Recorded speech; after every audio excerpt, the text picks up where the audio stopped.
What's up, everybody? Welcome back to this week's episode of the Millennial Button Mashers podcast. So we finally know a lot more about Pokemon Pokopia's Expansion Pass, and it's going to be coming relatively soon on August 5th. And honestly, after learning more and researching for this episode, I have to say I'm a little bit conflicted. Like a lot of you, I was completely obsessed with this game when it launched. It was basically the reason I bought a Switch 2. Matter of fact, it was the reason why I bought a Switch 2. And after putting way too many hours into it, I finally managed to step away. But now, they have more content, and they're pulling me right back in. The idea of exploring these brand new areas, diving underwater, and discovering new Pokemon sounds awesome. And at the same time, there are so many other huge games coming out over the course of the next couple months that I think it's fair to ask, is this expansion actually worth your money? So today, I want to answer the 5 questions I think every single Pokemon Pokopia player should ask before they buy this expansion pass. With that, let's jump in.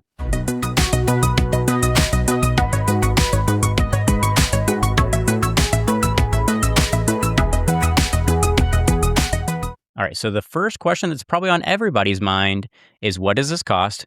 When does it release? Which I already answered. And what's included? So the expansion pass costs roughly $35 and it's being released in 3 separate parts. Part 1 is getting released on August 5th, and it's called Bubbly Basin. The remaining 2 parts are going to be rolled out over the course of the next couple months, one coming later in 2026, and I believe the other one coming in early 2027. Meaning you're not just buying one expansion, you're buying content that's going to continue to roll out over time. Nintendo is also releasing free updates alongside this expansion pass, so not every new feature is going to be locked behind a paywall. So that begs the question, what are we getting for free? Even if you don't buy the expansion pass, you'll still receive some pretty meaningful additions to the game. The biggest one is that Ditto gains the ability to dive underwater once you've met a few requirements. You're going to need to visit Bleak Beach, and you're going to need to make sure it's upgraded to at least level 5. Plus, you're going to have the surf and jump abilities.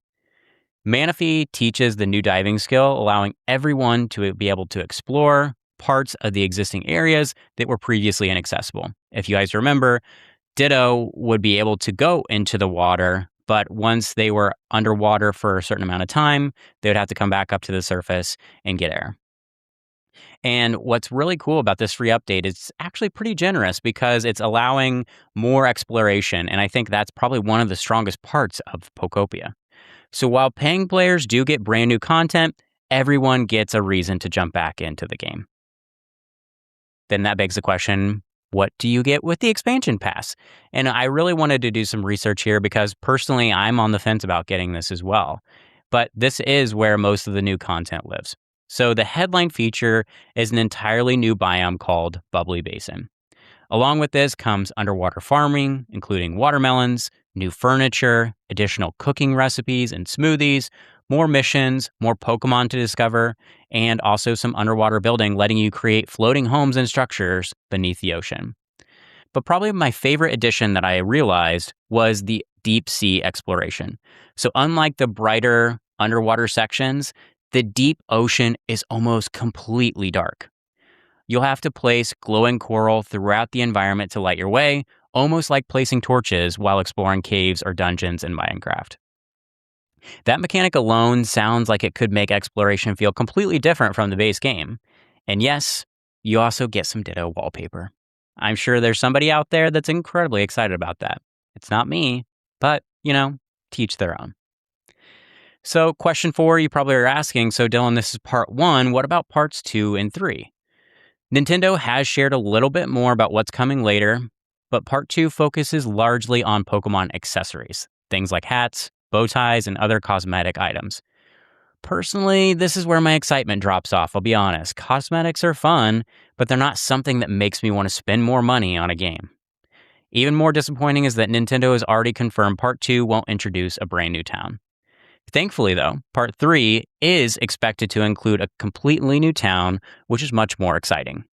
Hopefully they have a few surprises that they haven't released yet, because right now, part 2 definitely feels like the weakest part of this pass. Then that begs the question as well, if you don't want part 2, can you buy each of these individually? Unfortunately, no. You can't purchase the expansions individually. If you're only interested in Bubbly Basin and the new town coming later, you're still going to be required to buy the entire expansion pass. Personally, I think that's a little disappointing. I understand why Nintendo packaged everything together, but it would have been nice to give players the option to skip the cosmetic-focused content if that's not what they're interested in. Nintendo, please do this in the future. So then that begs the question, is this worth it? Honestly, I don't think there's one single answer to this. If Pokopia has become your comfort game, you've already put dozens of hours into it, and you're just looking for more reasons to keep playing, then yeah, of course, I think you'll probably get your money's worth. But if you're somebody who's trying to stretch your gaming budget over the next couple of months, I'd probably wait. August and September are absolutely packed with games. We've got titles like Beast of Reincarnation, Control Resonant, Marvel's Wolverine, and several others competing for your time and, frankly, your wallet. Most of those games are going to cost around $70 each. And in comparison, $35 isn't outrageous, but it's still another purchase you have to justify. After researching everything for this episode, I'm honestly not sure I'm going to be diving in on day one. I still think the expansion pass does look fun. I just don't know if it looks like $35 on release fun. Maybe Nintendo has a few surprises awaiting for us. We'll see.